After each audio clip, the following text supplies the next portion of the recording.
in for Gatos today, one Lady Law. Thank you for joining us. Thank you for having me. Appreciate it. So one of the big things today, kind of was on the calendar, I guess, is the first real sit-down interview that Kamala Harris is going to have. Again, I thought it was going to be one-on-one, but she brought her vice president with her. I know you feel some type of way about that. And I do feel a certain way about that. You had spoken about it, maybe possibly having her look weak, but honestly, I feel like so many of us are looking forward to hearing from him as well. Well, I guess I'm going to... He's America's dad. We're going to have to wait and see how he participates. Mm-hmm.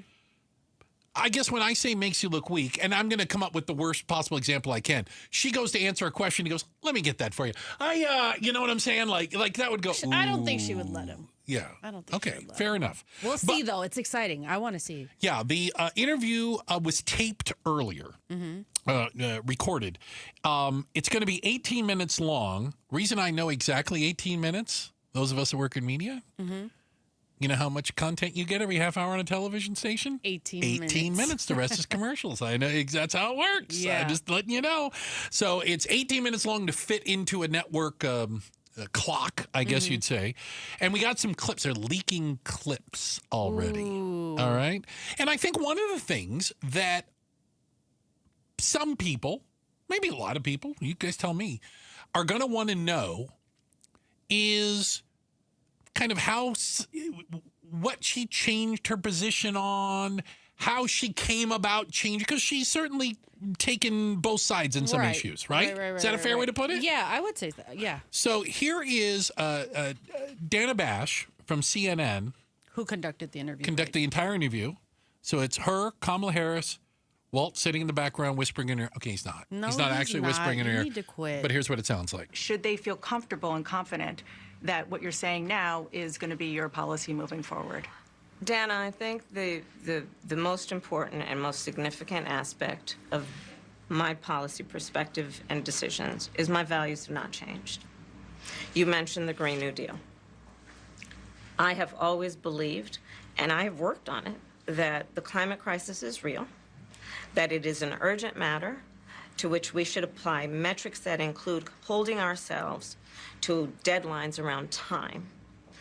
We did that with the Inflation Reduction Act. We have set goals for the United States of America and by extension the globe around when we should meet certain standards for reduction of greenhouse gas emissions, as an example. That value has not changed. My value around what we need to do to secure our border, that value has not changed. I spent 2 terms as the Attorney General of California prosecuting transnational criminal organizations, violations of American laws regarding the illegal passage of guns, drugs, and human beings across our border. My values have not changed. So that gets into, I guess they were talking to her about some of her position changes. She's okay with fracking now. She wasn't earlier, and things like that. I don't know if I really gathered from that why. No. Am I being... Yeah, I don't feel like she explained the why. She was just kind of saying my that values my haven't values changed. Are the same. But my position changed. Yeah, and we didn't really... But my values didn't change. There is potential that she could expand on this further because, you know, maybe this is a clip. Fair enough. You know what I mean? Fair enough. Because I think, let me put it this way. Politicians' positions change all the time. Yeah. Trump today, by the way, apparently is pro-choice today because he's going to vote against the Florida.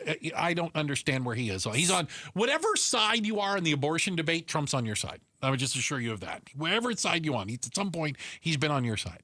So politicians change. I'm okay with that. I've learned new information. I met with some people. The facts on the ground have changed, and therefore I've evolved. You know, whatever. And we have to allow the space for people to evolve, too. I don't disagree. You know what I mean? I have problems when people change their position on something that I think is like true character integrity stuff. I use abortion as an example, and I say this knowing there are people that are passionate on both sides. I don't understand how a politician, changes their mind on it.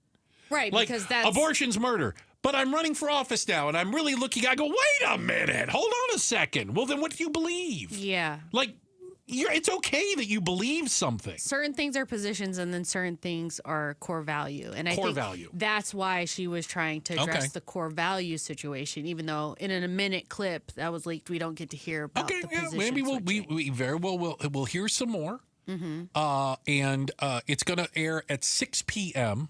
and we're going to have some more cuts for you coming up. Those of you that will be joining us on your way home, okay? Yeah. So we'll have some more cuts for you. So something else she was asked.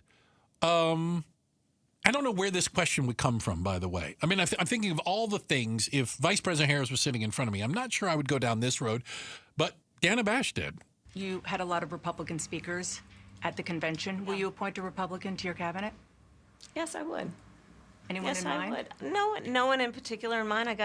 We got 68 days to go with this election, so I'm not putting the cart before the horse. But I would. I think it's really important. I have spent my career inviting diversity of opinion. I think it's important to have people at the table when some of the most important decisions are being made that have different views, different experiences. And I think it would be to the benefit of the American public to have a member of my cabinet who was a Republican.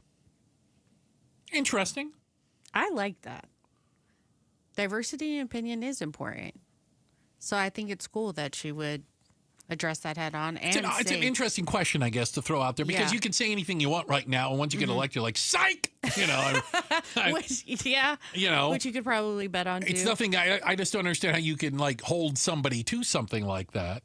I think I get a sense. If I'm thinking of anything, she's trying to speak to undecided voters, right?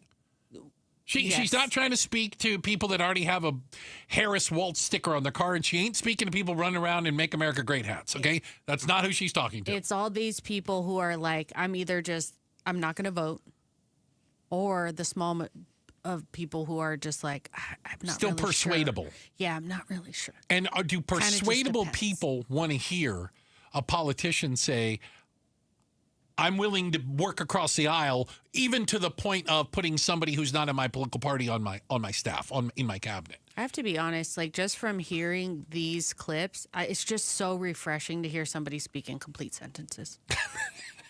Like, I am like, oh, wow, a complete thought. This is so illuminating. Boring. She didn't call anybody names. You know, like, wow, boring. We're not talking about somebody else entirely. Tell me a joke. Come on. Oh, no one's going to come out. Where's Hannibal Lecter? Where's Sharks? Come on. Someone going to rip their shirt off. But, you know, we had this yesterday on the War Room. You were with us, and we had a great panel and an awesome discussion. I loved it. And, you know, one of the topics was, do people care about policy anymore? Mm-hmm. Is this election about Middle East policy? Is this election about where you stand on business taxes? Or is it about character, personality, the term I hear, vibe? Because I feel it seems to be more about those things because both of these candidates so far are all over the road on policy. Right. They're all over the road. And I don't know that anybody, if you really set them down, especially when I watch all these TikTok interviews of people getting pulled on the streets and you ask them anything that has anything to do with the policy. They don't know. They have no idea. They've already decided who they're going to vote for. And ain't about policy, right? And it's not about policy, no. And they just want to bash the other candidate. It's like, whoa, what are we doing? Yeah, she needs to start calling people names. I mean, come on. I'm not going to be listening. This whole interview, if she goes 18 minutes on CNN and doesn't call people names, boring. I love the energy when she's like, you know what? Come see me. Come say it to my face. Yeah. I'm like, okay, I like this. I'm excited. We shall see. So that interview, again, it's already been recorded, and it will play, and it is an edited version. I do want to be clear. I don't know how long the actual interview was, but CNN admits, I mean, they're not lying about it. We edit it to 18 minutes so it would fit in a half-hour special they're doing. I wonder if Kamala's TikTok is going to release the behind the scenes. Oh, the behind the scenes, the uncut, the director's cut. Thanks for watching Outspoken with Bruce and Gatos. Tap to watch more from KTAR News and click the button in the middle to subscribe.